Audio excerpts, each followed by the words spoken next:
if I had to be honest, I'm just not that impressed.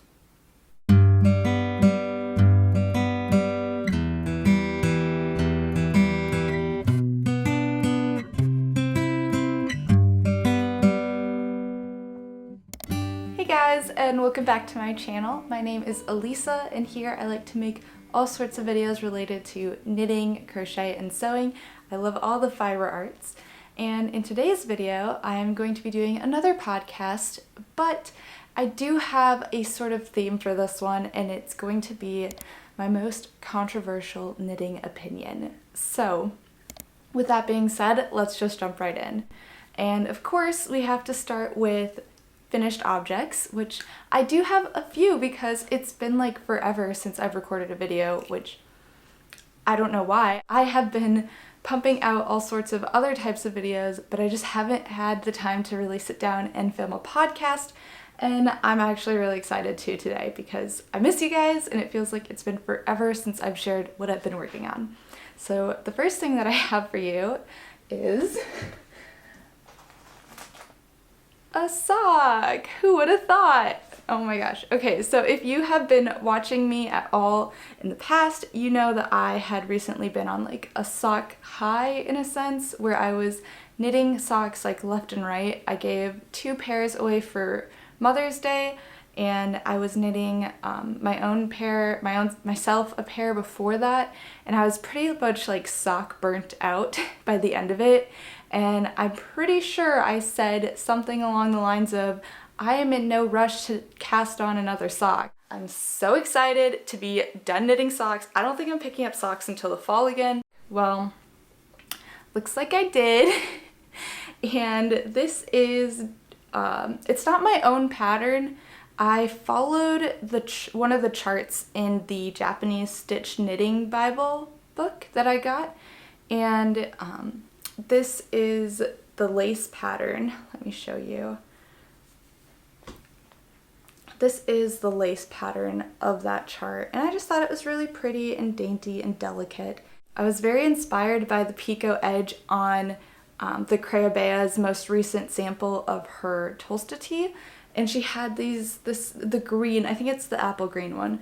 She had just such pretty looking picot edging along like the collar and the sleeve, and I was like, ooh, that's something new I want to try. So I just looked up a quick tutorial on picot edge, and this is what I came up with. And then I just sort of cast on for the sock. So the specific chart that I followed had, I think it was a 16 stitch repeat. So I pretty much did that. My socks are roughly like 64 stitches is usually the sweet spot for me, and I actually knit this with a 2.5 millimeter needle, so I did not knit it with a 3 millimeter. If you've watched my previous video, you already know. But I actually knit this on a 2.5 millimeter needle, and yeah, this is pretty much it. I didn't do a normal slip stitch heel. I just did this twisted, well, it's like half twisted rib, so like the knits are twisted, but the purls are just regular purl. And I just did that ribbing for the heel, and then I did my regular heel turn, and then finished doing the lace chart on the top of the sock, and then just regular stockinette on the bottom, and then a simple wedge toe for the finish. But yeah, I absolutely love how this turned out. I haven't casted on the second one yet because I just finished this like, I think like Friday, and today's Sunday. So I've been a little bit busy on some other projects, which I'll get into in the future part of this video. But yeah, so this is a really cool chart. It has these like wraparounds, so you can kind of see where the yarn, I'm supposed to wrap it around a few of the working stitches, and I love how that came out. And there are so many mistakes in this, guys. Like, I am not a lace knitter by any means. I think I did one lace sock, and they were super simple, like a very basic diamond type of stitch for the actual lace. This was a lot more intricate, but I really liked it. I thought these just look so cute and dainty and delicate, and I love them. So I made this with the leftovers of the white stripe that I made for my mother-in-law and her socks. This is what I have left, so I'll be more than able to get another sock, another shorty. And this is Cascade's Heritage, which I am just loving the amount of people that I've seen with this type of yarn. I, for whatever reason, like didn't hear anything about it, saw it in store, thought, oh, that seems like a pretty good base for a sock. It's pretty affordable. I think it's about like $13 a skein, which is pretty typical for a sock yarn. And it is like super, super buttery smooth. It's a super wash with, I believe, 25% nylon. So yeah, here is the Cascade Heritage. This is also left over for my mother's Mother Day sock.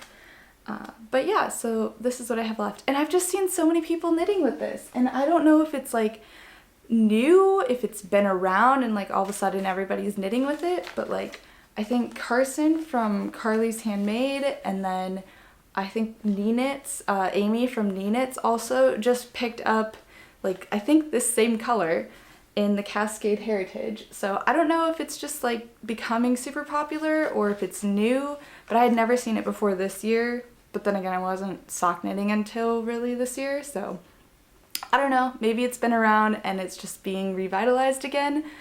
But I don't know, I find it so cool when I see other people knitting with the same yarns that I'm knitting. Like, I get so excited when I'm watching their podcasts.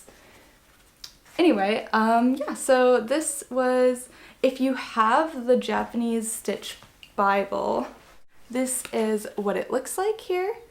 And I pretty much just did one right here. I think that's, I don't know, 59. Yeah, I did this chart right here. And yeah, I think, it's not perfect by any means, and it definitely like gets kind of stretched out over my foot, so maybe I should go up a few stitches, but I don't know. I did that all around the heel and like the ankle, not the heel. I did it around the ankle and then I just did it on the top of the foot. So yeah, if you are at all interested, this was the number 59 in this book, which I have absolutely been loving this book.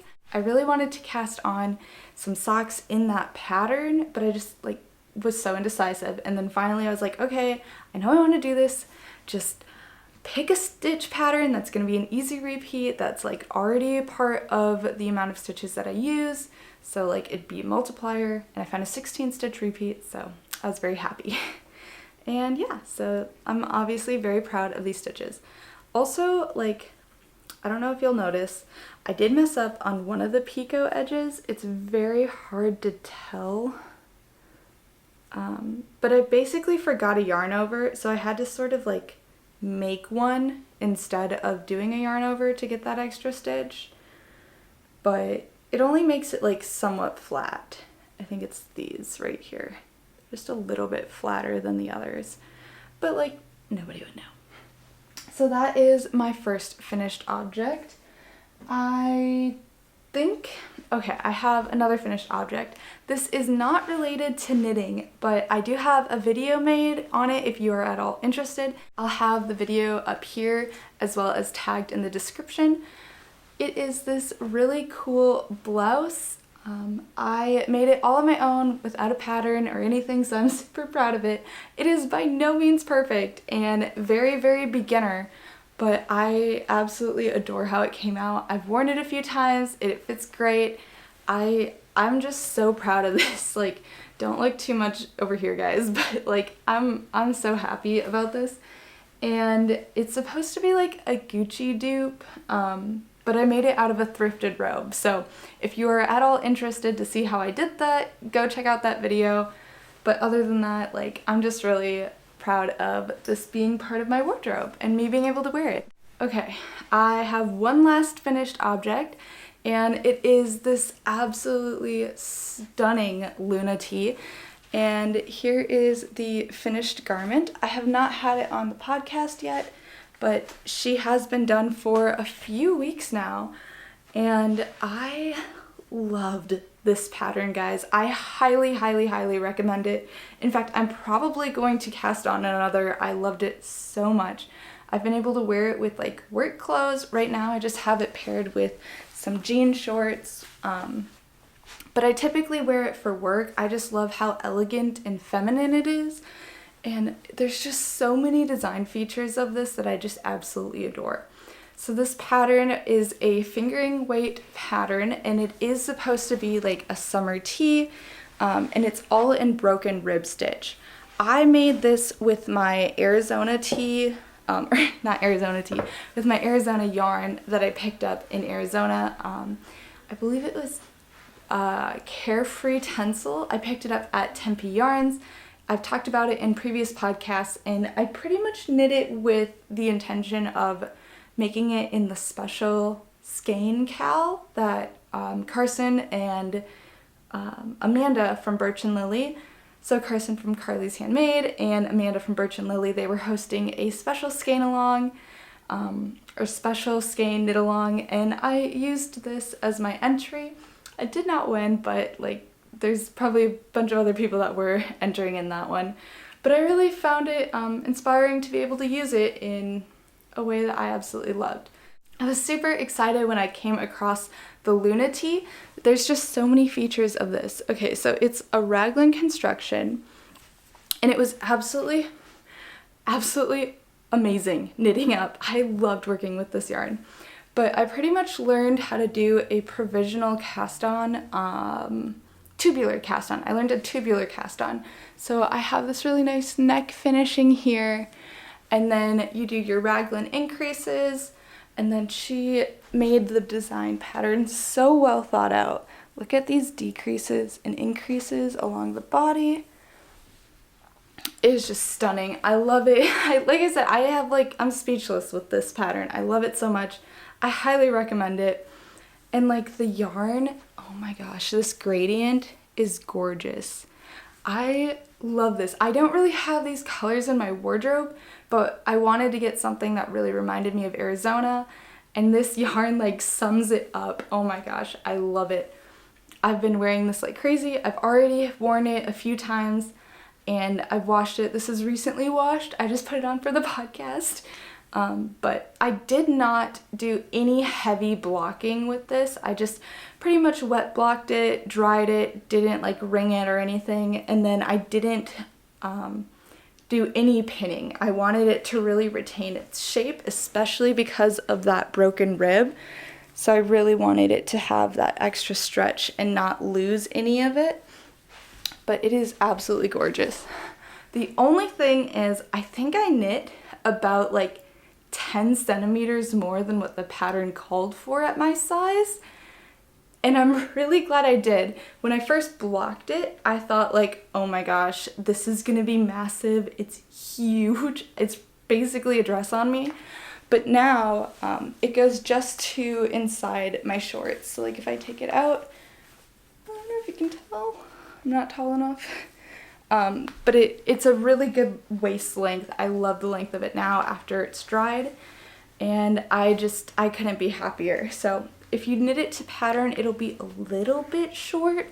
Like it pretty much went like a few centimeters after the last decrease. So it went like here, I think. And yeah, I knit a very good amount extra. So I would keep that in mind if you do decide to knit this up. Other than that, like I loved every part of this. It flew off the needles, guys. I think I finished it in like 2 weeks. I know it's like a shorter knit in general, but again, fingering, well, it was on a heavier gauge. I think I knit this on 4mm needles. I love this tee. With that being said, let me get into what my most controversial opinion is on knitting. And is that I don't like knitting. Well, I shouldn't say I don't like knitting. I don't really like the summer garments. And this isn't like anything against like pattern designs or like designers in general that come out with these really, really beautiful garments. It's just that for me, I don't find them super practical. This is an exception. Like, I just raved about this pattern and I truly, truly mean it. But this is the only pattern that I've come across that I've absolutely like fell in love with from browsing through the pattern as well as knitting the pattern and then continuing to get wear out of it. For me personally, like the bralettes, I really want to knit one, but I just can't find myself knitting it because I don't find it super practical. Every single one that I've seen in the reviews, like, don't offer a ton of great support, and I am someone that does need quite a bit of support. And for me, I'm like, I'd say my knitting is pretty much gonna be like a process knit as well as product knit, but I think at the very top, like way up here at the top, is practical knits. I like making things that I know I'm going to use and get use of and continue to keep in my wardrobe. So I don't know.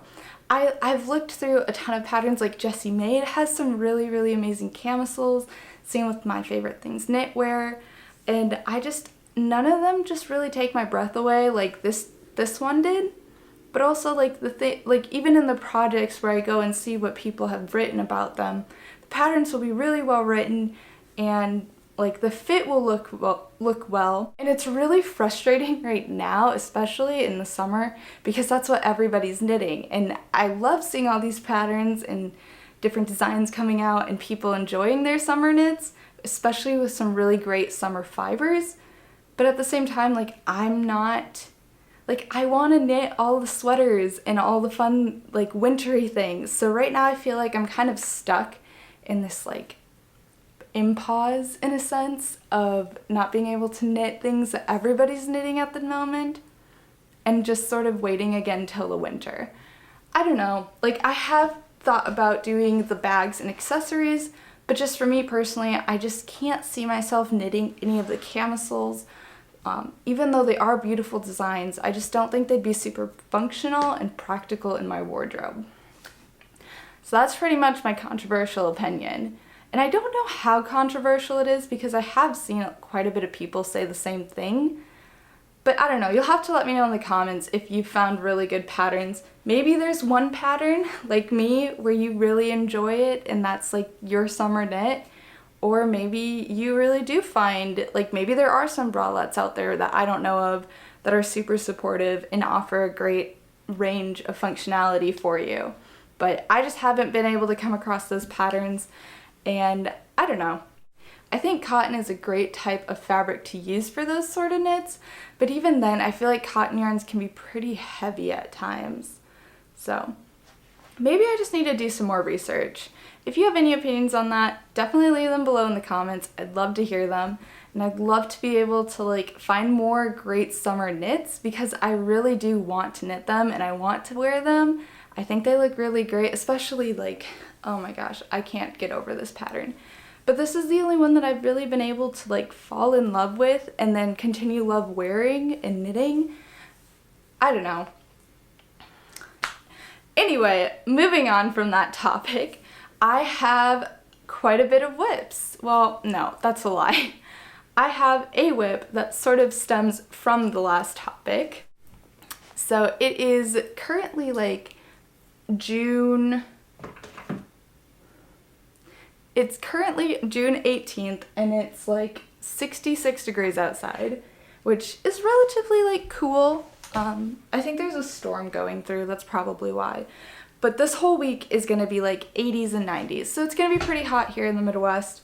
And I decided to cast on the cutest, coziest, oversized sweater I've ever made.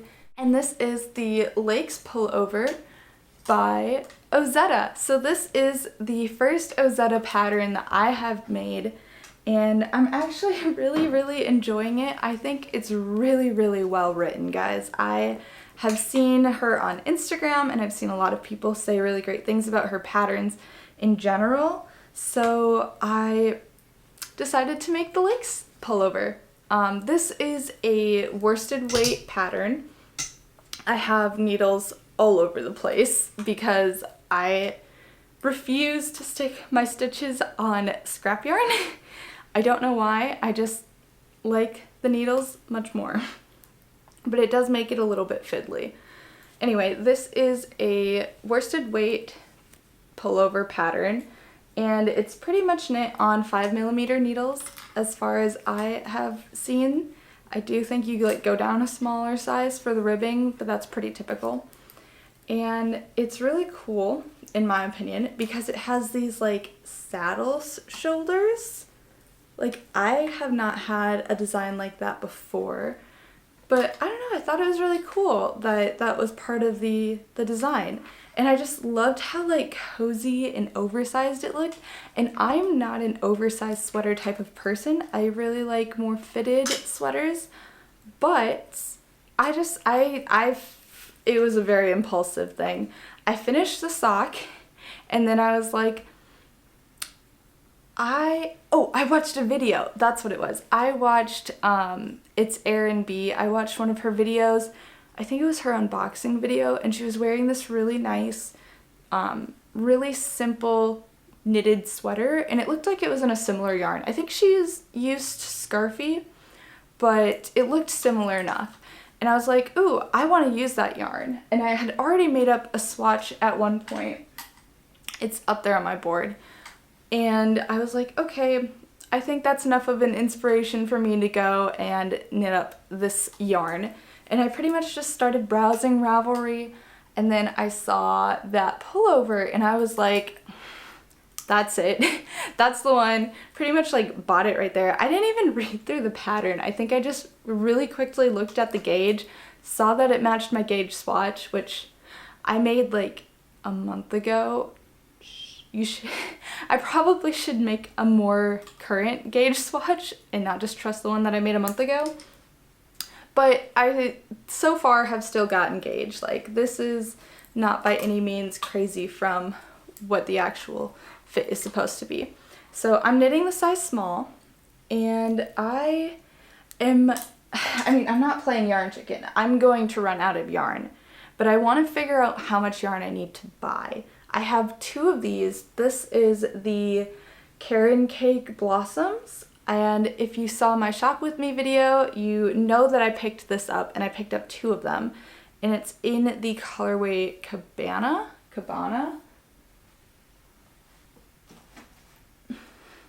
Here she is. This is what she looks like. So this is what I have left. And it's a 61% cotton, 39% acrylic. And it's also a blown yarn. And my goodness, does this thing have fuzz. It gets everywhere, but it's fine. I don't have any little humans in my apartment or animals, so it's really just me and my husband. And I don't know, I like how it's coming out for sure. I think it's a really cool self-striping yarn, and you can really see it on the back panel more so. So it's got a bunch of really large stripes and then a bunch of really small stripes, and they are quite variegated at different places. I am really enjoying this. I think I cast it on I finished one of the saddle shoulders Friday night. I think I finished the other half as well of the other. And then I pretty much have knit the whole back panel, and I'm almost done with the front panel. I think I have like 3 more increase rows, and then I'll be able to join in the front, and then, or not join in the front, I'll be able to join at the sides, I'm pretty sure. So I've done all of that within a weekend of knitting roughly, so I think this is going to be a pretty quick knit.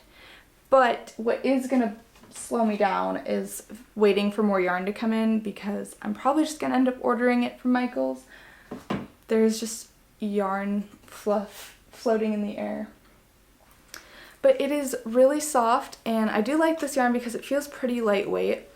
But I'm just obsessed with this pattern. It's really, really well written. I'm not having any type of like having to reread multiple things out of confusion.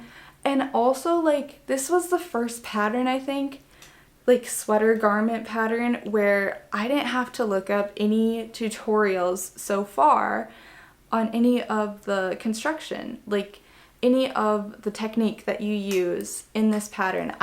I know all of them, and it's just kind of, eye-opening for me to know that like, wow, I'm reading this whole pattern and I'm knitting this whole thing and I'm not having to reference a tutorial anymore. Like, I know these skills, and it's just kind of cool for me to like be at that place in knitting where I trust my little knowledge bank of knitting skills, and I find that so cool. But yeah, this is the Lace Pullover by Ozetta, and that is currently my main jam here. I have another whip here. This is going to be a video that comes out, but it's pretty much a bag here that I've made, and it's pretty interesting. It's not great. It's not like, it's not functional, but definitely not my best work. And yeah, so you've probably seen these before. I made a granny square bag, as well as showed these on the podcast as well, with my intentions of making a second granny square bag. And then I decided I didn't want to do that, and I wanted to make one of these crossbody bags. And yeah, like, she'll be fine. Like, she'll still work. She just is a little bit wonky. But that's currently a whip because I still have to make the strap, and I was gonna do one of those like belt straps where you use the tension in these to like keep the strap in place, but I don't think my sewing machine was being silly, and it keeps like nesting underneath and snapping the yarn, not the yarn, the thread. I know that it's the thread quality, I know, but I don't want to go out and buy some different ones, so I'm just kind of frustrated with it at the moment. But I don't know, this is soon to be finished. I might just end up making a strap and then going and buying a J-hook swivel, which is what these were from originally.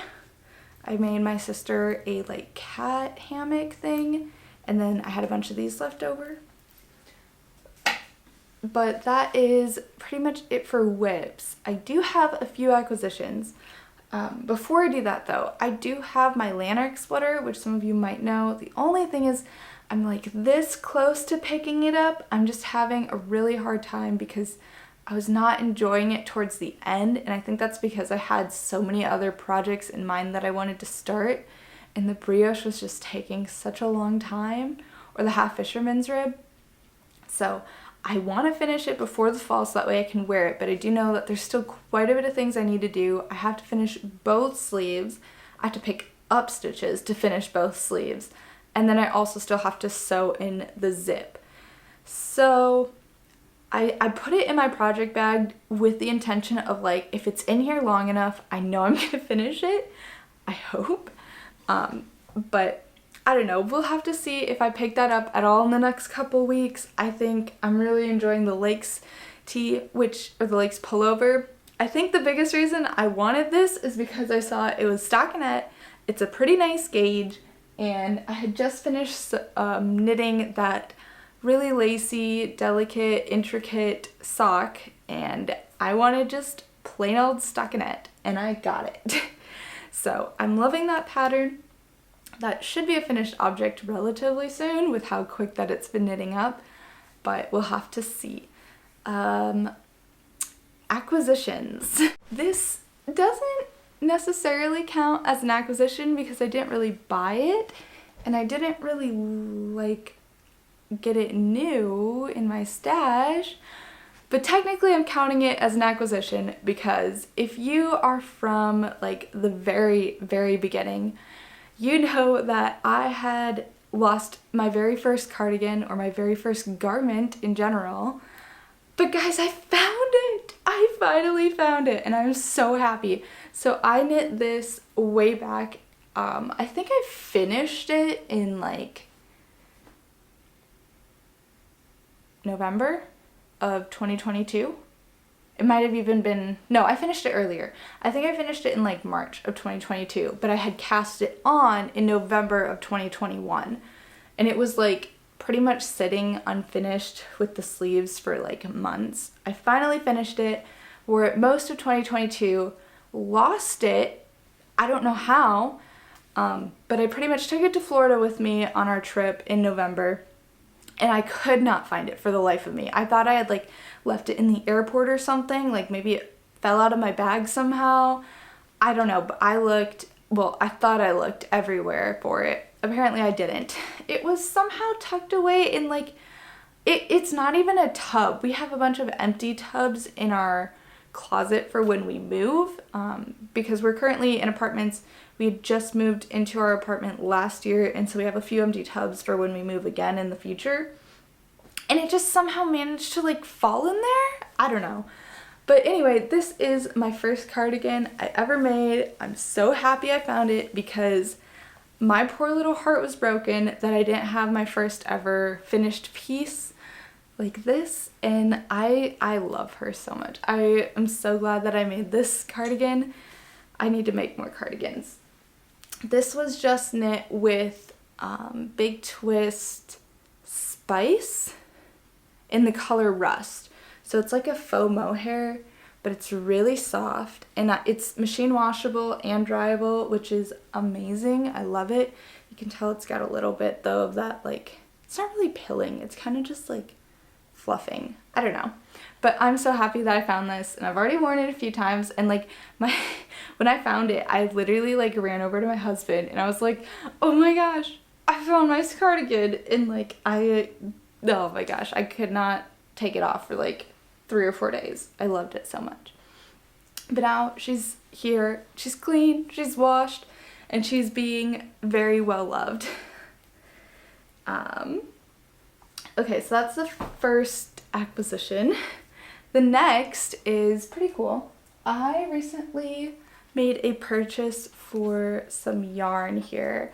I found it on Amazon, and it's supposed to be like 40% merino, 20% cashmere like nylon, no, cashmere type polyamide, and 40% acrylic.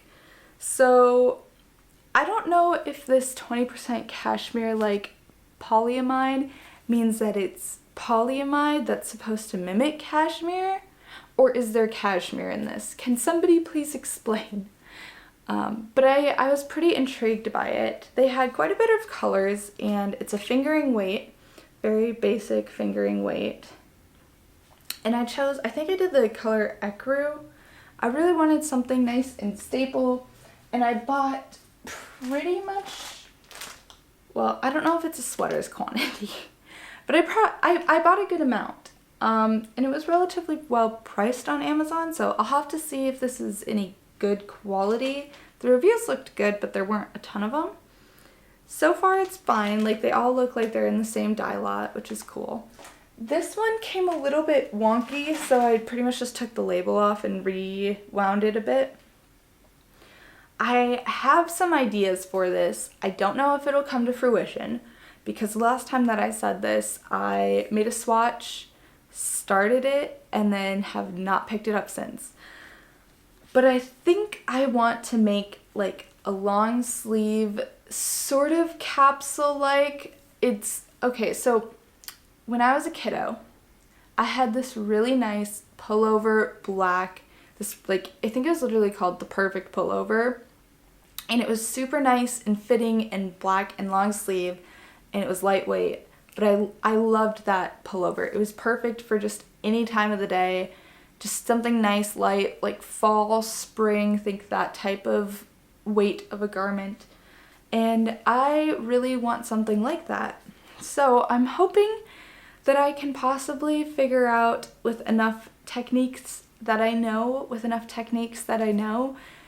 I could possibly make that for myself. And I want to say, like at first I thought a v-neck, but I think I might just do a crew. Maybe I'll do 2. But that's what I think I'm going to use this for. If I can't find a pattern online, I also do just kind of want to try it myself. But we'll have to see. I have no idea. That's kind of where I'm going with that. I wasn't sure when I bought it, but then today as I was thinking and like seeing different podcasts and being inspired, I kind of thought to myself, like, I really want to try. So we'll see if that'll happen or not. We never know with me. I think that's all I have for acquisitions. I can't think of anything else that I've recently acquired in my knitting stash. So yeah, there we have it. Here was another episode for you guys. I hope you guys enjoyed the video. If you did, leave me a like, as well as consider subscribing to the channel. That really helps me out and I appreciate it all. Leave me a comment down below again if you agree that summer knits are just kind of hard to knit in general for practicality reasons. I hope you have a great rest of your day and happy knitting. I will see you on the next one. Bye!